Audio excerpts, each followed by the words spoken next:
next quantitative tool is actually reverse repo rate. So what is this reverse repo rate, sir? So whenever we talk about reverse repo rate, it's not that RBI is taking loan from the bank.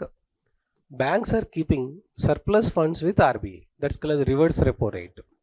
So look at the word reverse repo. So bank is keeping its surplus funds with RBI, for which RBI is paying interest rate to the bank. That's why that is called as reverse repo rate. Meaning, if you have some surplus cash with you, why you don't want to keep cash at home?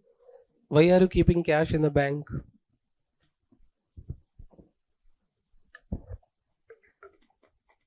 You will earn some interest. Apart from that, safety and security.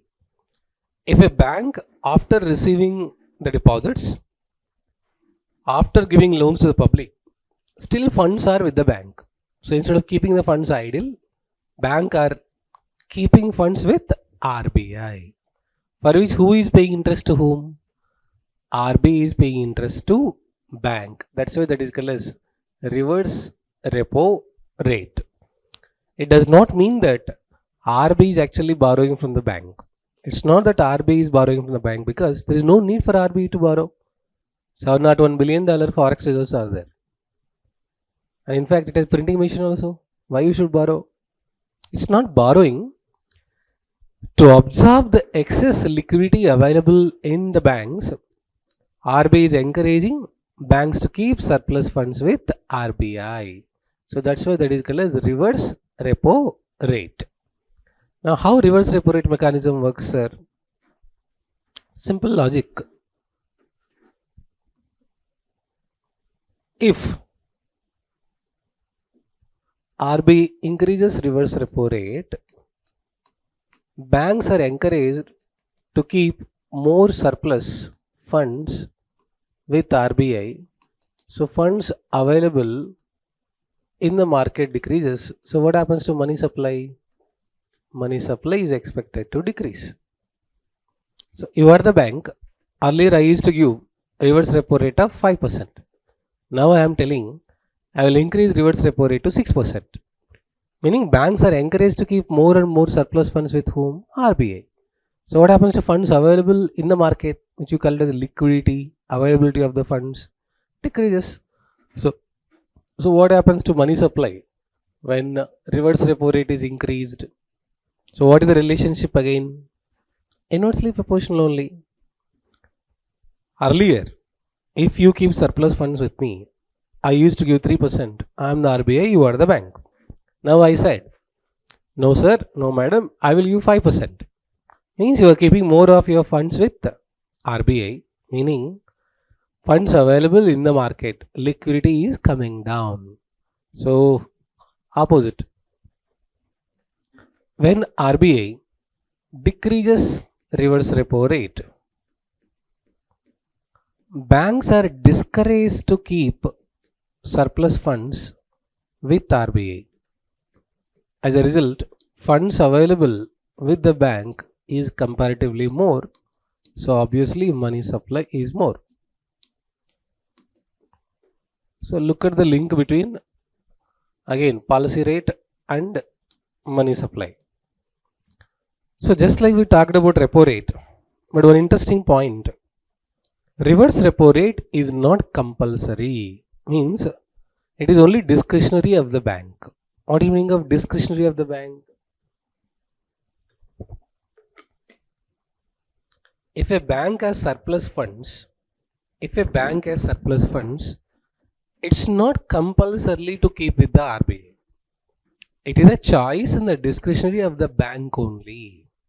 Which means if you want to give it to loan to somebody else, give it. Or if you want to do some business out of it, do it. But I am not forcing you to keep your funds with me in reverse repo rate. Reverse repo rate is discretionary of the banks. That is the reason why, compared to repo rate, it's not an effective tool. Why it's not an effective tool? Because it is discretionary of the bank. Banks may consider, may not consider. So again same logic.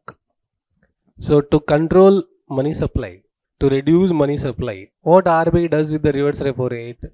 Increase reverse repo rate when inflation is not under control. So when inflation is under control, to increase GDP growth rate, what RBI has to do with reverse repo rate? Decrease. So what is the relationship between reverse repo rate and money supply? Same logic, inversely proportional. So just because reverse is there in repo rate, relationship is not reversed. Now got clarity what is repo rate, what is reverse repo rate. So if you just remember this table in prelims, probably all questions can be answered. But you should understand why that's happening also. So first we covered repo, first we covered reverse repo. So just now we'll understand CRR concept, cash reserve ratio. Now what is the concept of cash reserve ratio? Easy only. So when you deposit any money with the bank, bank is taking insurance with DICGC, which is owned by RBI. So for the depositors up to 5 lakh per bank per account, there is a deposit insurance guarantee. Meaning if you deposit any amount in a bank, wherever you are having a bank account, on behalf of you, your bank has taken insurance with DICGC, Deposit Insurance Credit Guarantee Corporation. This DICGC is owned by RBI. This DICGC is owned by RBI. Now if you look at why do we want to deposit in a bank? Because there is a guarantee on your deposits. Guaranteed by whom? RBI. So if something happens to bank, customers and depositors have to get back some money. Who will pay back? RBI will pay back. From where it will pay back? From CRR reserves. That is the reason why CRR reserves are maintained. So what is cash reserve ratio? Every bank has to keep aside certain percent of NDTL, net demand time liabilities, with whom? With RBI, in the form of what? Cash, for safety and security of the depositors. So that is the reason why it's called as cash reserve ratio. So who is keeping reserves with whom? Every bank is keeping CRR reserves with whom? RBI. What is the reason, sir? For safety and security of depositors. So if something happens in future, probably, so what would happen?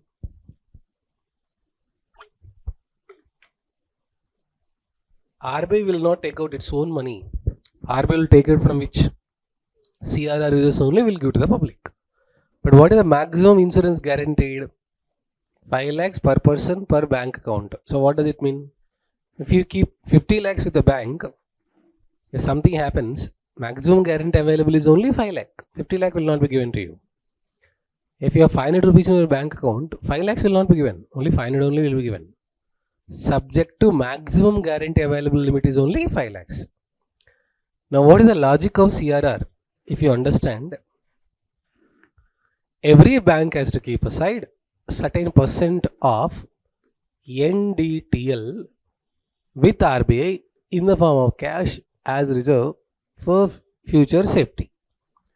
RBI does not offer any interest on CRR reserves, which means no interest is paid by RBI for keeping CRR reserves with bank. What is NDTL, sir? See, in banking terminology, deposits are called as liabilities, loans and advances are called as assets. So, demand deposit, time deposit, and each bank also has something called interbank deposit.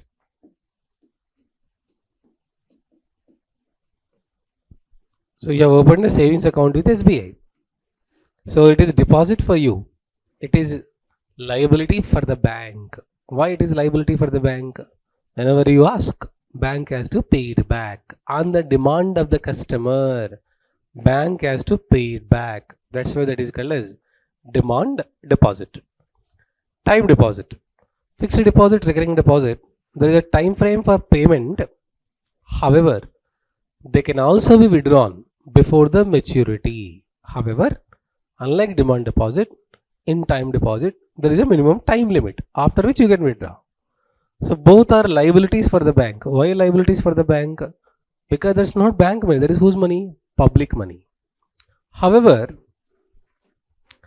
banks keep deposits with the other banks also for adjustment purpose, interest rate purpose, which is called as interbank deposits. Suppose SBI is keeping 500 crore fixed deposit with ICICI because rate of interest is high. So look at the logic. If you deposit money with the bank, for bank it is liability. Bank is depositing money with one more bank. So for the bank in which the deposit was made, for it is liability. So like I am depositing, you are depositing with SBI. So our deposits are liability for whom? SBI. Whenever you ask, it has to pay back. But SBI has taken fixed deposit with ICICI. So it is liability for ICICI. ICICI has to pay back to SBI. From that, only remaining is the liability of SBI. That's why that's called as interbank deposit. So this term NDTL, net demand time liability, meaning total liabilities of the bank. What are the total liabilities of the bank? Demand deposit and term deposit minus interbank deposit. Why interbank deposit, sir? Because interbank deposit is asset, not a liability. Only remaining is only liability. That's why that is called as NDTL. See, very simple. All the depositors' money, you have to pay it back. So it's a liability. Our money with some other bank, that bank has to pay back to us. Only remaining is our liability. So that's the reason why it's called as NDTL. So demand deposit plus time deposit minus interbank deposit. Now why did I explain this? You need to understand CRR percentage is calculated based on this NDTL. Sir, how? So if you look at the numbers, let's say if a bank has demand deposit, time deposit, interbank deposit, after all, NDTL is 1000 crore. If RBI decides CRR as 10%, so out of this NDTL 1000 crore, 10% will go to RBI in the form of cash only. The funds available with the bank is 900 crore. It can be given as a loan. So which means out of total NDTL that a bank has, whatever the fixed CRR percentage, that much of cash would go to RBI. Only the remaining funds bank can give for loans and advances. So if RBI increases CRR, so out of NDTL 1000 crore, 200 crore is going to RBI cash. So funds available with the bank is only 800 crore. So what is happening to funds available with the bank? Decreases. So in other words, we can talk about money supply increases, money supply decreases. So look at two examples I gave. If RBI increases CRR, means banks had to keep more percentage of NDTL in the form of cash with whom? With RBI. So availability of the funds with the bank decreases. It's called as money supply decreases. So if RBI decreases CRR, so less cash is going to RBI, more funds are available with the bank. So same logic again, money supply is expected to increase. So what is the relationship between CRR and money supply? If CRR is increased, what is happening to money supply? If CRR is decreased, what is happening to money supply? Increased. So what is the relationship between CRR and money supply? Inversely proportional. So same logic only, but only thing you need to understand how CRR mechanism works. Now how much interest is offered by RBI on CRR deposits with the banks?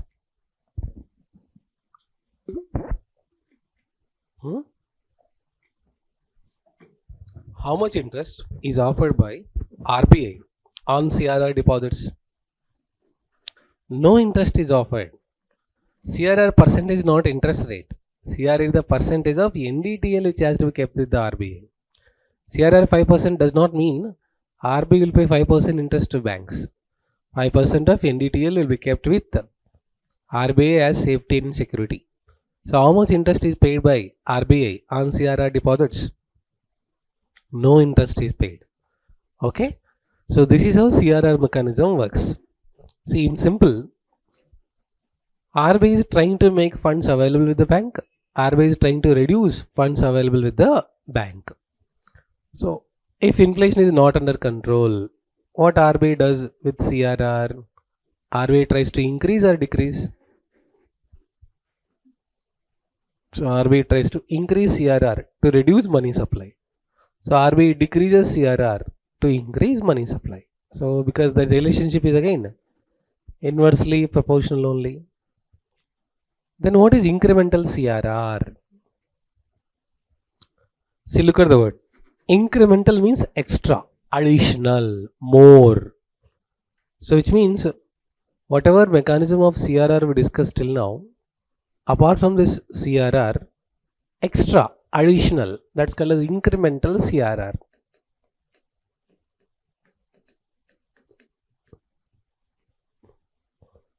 So if inflation is hyperinflation or liquidity in the market is very high,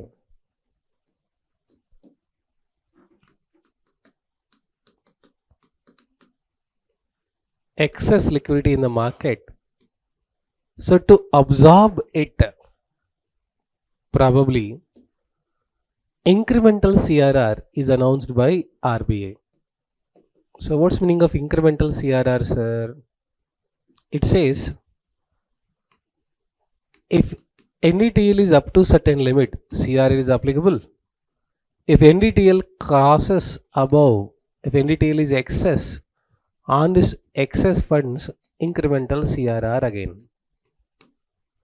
See, increment means what? Extra, additional, additional doses, additional, like normal headache.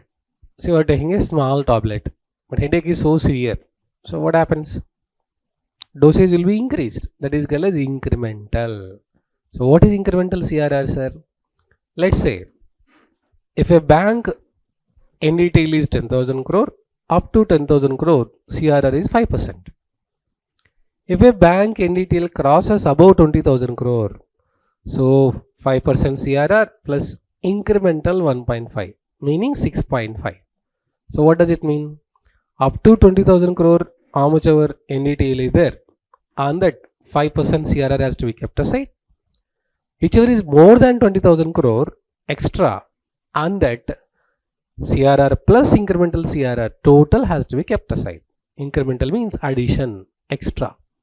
Concept is same, logic is same. Only thing, incremental CRR is used rarely by RBI to reduce excess money supply in the market.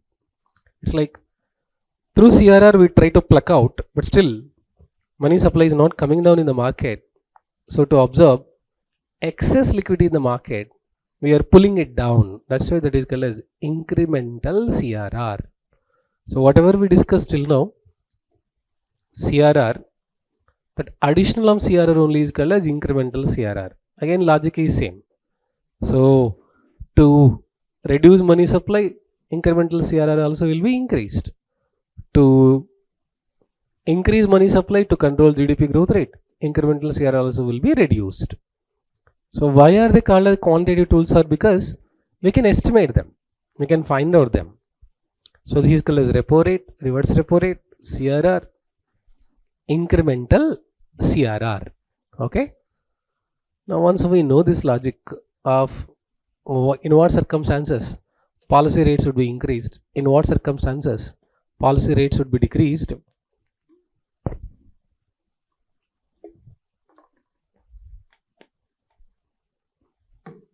link we need to understand. When to increase money supply, when to decrease money supply.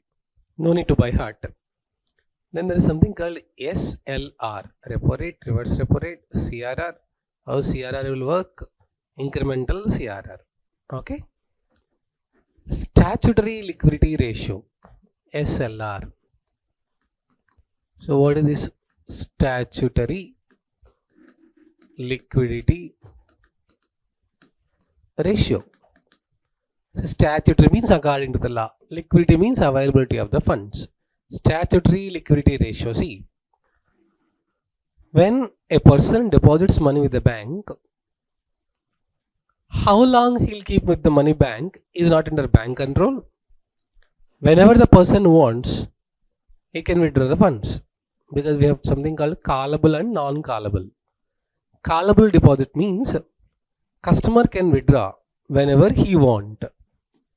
Bank has to pay it back. That's why that's called as callable. So non-callable.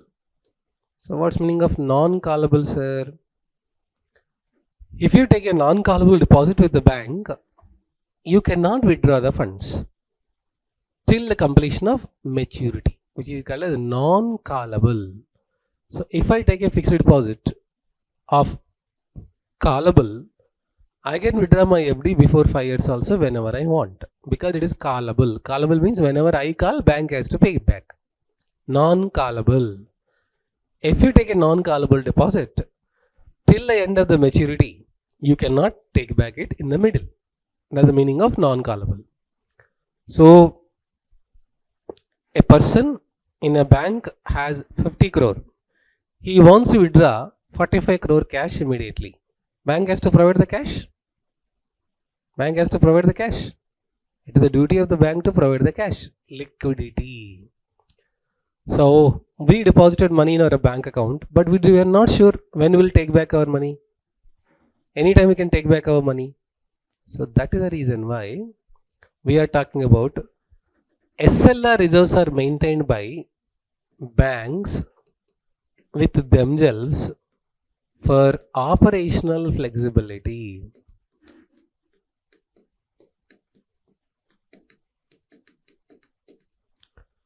Which means a bank is keeping SLR reserves with itself for operational flexibility to ensure liquidity. Liquidity means availability of various types of near money.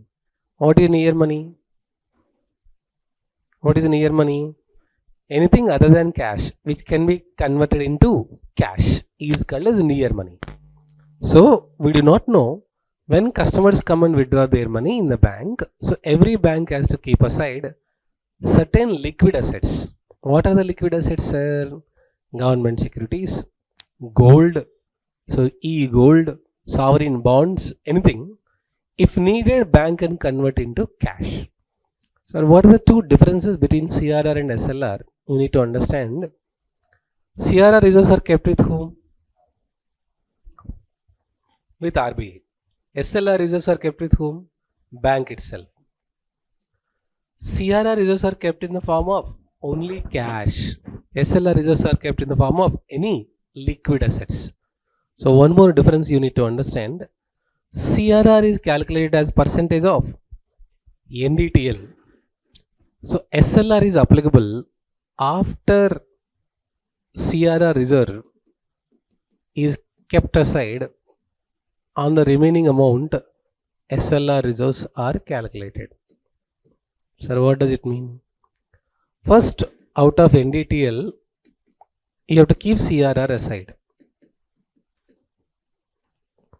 So on this, SLR is applicable. statutory liquidity ratio 10%, 20%, 30%, all. Which means as soon as liabilities comes first, from the liabilities we have to separate CRR. After keeping CRR aside, and the remaining amount only SLR would be calculated. Now, how much interest RBI pays on SLR reserves?